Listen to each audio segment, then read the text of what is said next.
It's 35 years of service, all of which I found very enticing and engaging. And it was a wonderful experience all the way through, and I'm most grateful that I survived it all.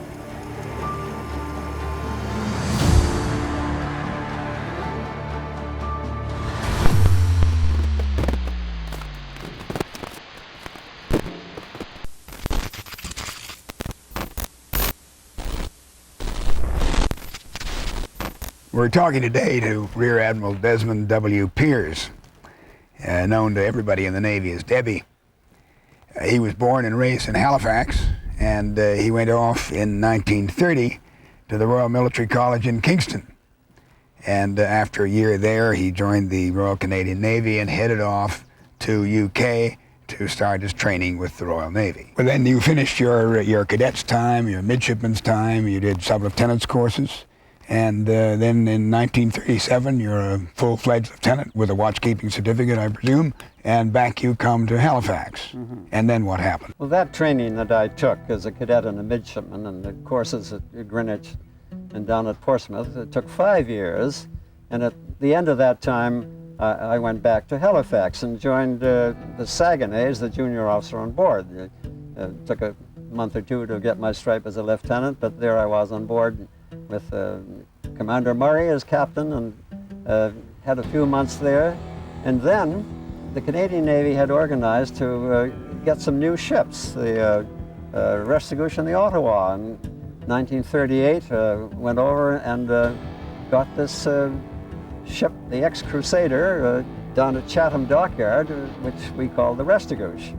And we brought the Restigouche back to the East Coast to begin with, and then we went up the river to Montreal, and then down through the canal and up to Esquimalt, where we joined the ships on the West Coast. We were only there a few months in the Restigouche, and Jimmy Hibbard was #1, and he went away to get the Assiniboine, and I found myself first lieutenant, and this was something unheard of for one so young with so many senior people in the other ships. However, this wasn't long before war broke out, of course. And as soon as war did break out, 3 of the destroyers immediately went around through the canal to Halifax, but Restigouche got held up getting some minesweeping gear fixed up, and we were a couple of weeks later. And we went down by ourselves on the Restigouche. Very interesting. We went to the Panama Canal, we went through and got up to Halifax in early December. We hardly got there before Lieutenant Commander Nelson Lay took over from Billy Holmes. We were getting ready to do troop convoys out of Halifax, which we did in December 1939. Yes, and then that war, that winter rather, you were in and out of Halifax, taking the first legs out, and then the first thing that really happened, I guess, was the call for destroyers to get over to help with the evacuation. We did convoys every 10 days or so out of Halifax, with the British battleships were there, and cruisers and so on to begin with in the early part, because the U-boat, I don't know why, the U-boat threat on the Western Atlantic was small, but the battleship threat was possible.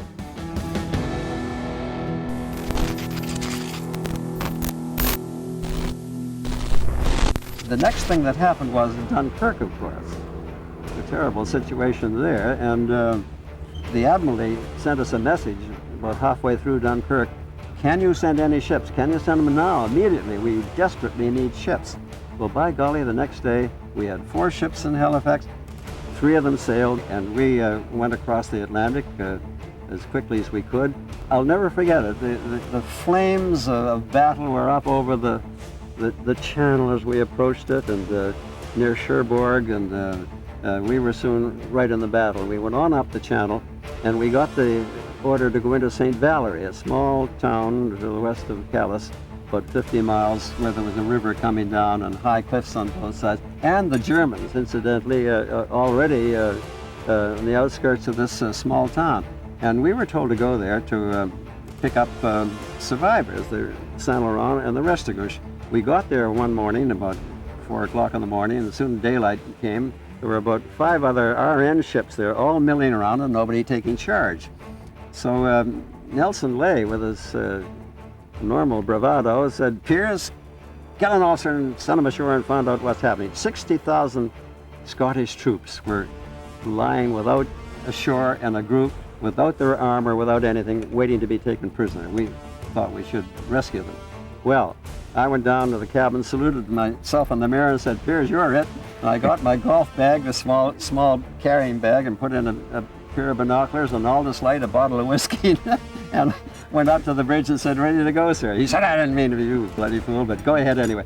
So I filled the boat full of all kinds of refugees who were there, and off we went. And as I got out about a mile out, Ret'd and Saint Laurent came dashing in, firing at the top of the cliff where the German guns were firing at us. And they began to return the fire, of course. I got to the Ret'd, they hauled me up, and there was Saint Laurent, Harry DeWolf, and Nelson banging away at the shore. And these were the first shots fired in anger at the enemy during the war by the Royal Canadian Navy.